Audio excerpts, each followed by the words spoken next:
Guys আজকে আকাশ থেকে বড় একটা বাস পড়লো আমার মাথার কাছে, আর একটুর জন্য আমি মৃত্যুর হাত থেকে বেঁচে গেছি আজকে। চলো সেদিন রাত্রে আমার সাথে কি হয়েছিল সবই বলছি। গাইস সেদিন মাগরিবে নামাজ পড়ে এসে আমি শুয়ে ফোন টিপছিলাম, একটু পরে মনে পড়লো আমার বিড়ালের বাচ্চাগুলো দেখি কি অবস্থা আছে ওরা। বিড়ালের বাচ্চাগুলো যেহেতু সামসেটের উপরে, তাই আর কি একটা চেয়ার নিয়ে চেয়ারের উপরে উঠে পড়লাম। গাইস মজার বিষয় হচ্ছে বাচ্চাগুলো কার্টুনের ভিতরে হয়েছে। বিড়ালের বাচ্চা তিনটাই হয়েছে, তিনটাই মাশাআল্লাহ অনেক বেশি কিউট। আমার আর কি বাচ্চাগুলো দেখতে অনেক বেশি ভালো লাগে, তাই মাঝে মাঝে উঠে দেখি। অনেকক্ষণ দেখার পরে ভাবছি এখন রেখে দিই, কারণ ওর মা চলে আসবে একটু পরে। পরে রুম থেকে বাইরে হয়ে দেখি একটা প্লেটে আম কাটা রয়েছে অনেকগুলো, তাই ওখান থেকে এক পিস আম নিয়ে ঘম ঘুম করে খেয়ে ফেললাম। খাওয়ার পরে সুন্দর মতো হাতটাও ধুয়ে নিয়েছি। বাইরে হচ্ছে বৃষ্টি, যদি মুড়ি না মাখাই তাহলে কেমন হয়, তাই আর কি একটা বাটিতে পেঁয়াজ ঝাল কুটি নিয়েছি কয়টা মতো, দেন চানাচুর দিয়ে সব মশলা একসাথে মাখিয়ে নিয়েছি। মুড়িটা মাখিয়ে খাওয়া শুরু করে দিলাম। মুড়িটা ছিল সেই স্বাদ। পরে মুড়ি খাওয়া শেষ করে ডাইনিং আসলাম রাতের খাবারটা খাইতে। তো গাইস খাওয়া দাওয়া শেষ করে এখন বাইরে যাবো, তাই লাইট খুঁজতেছি। লাইটটা অনেকক্ষণ খোঁজাখুঁজি করার পরও লাইট পাচ্ছি না কোনো জায়গায়। পরে দেখছি লাইটটা এখানে রয়েছে। লাইটটা নিয়ে বাইরে আসতে দেখি কি অন্ধকার, আর আকাশে অনেক জোরে জোরে মেঘ ডাকছে।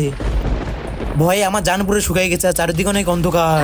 এখন এই বৃষ্টি নামবে, আমি তো এখানে এসে পুরো ফেসে গেছি। আর আকাশে অনেক জোরে জোরে মেঘ ডাকছে।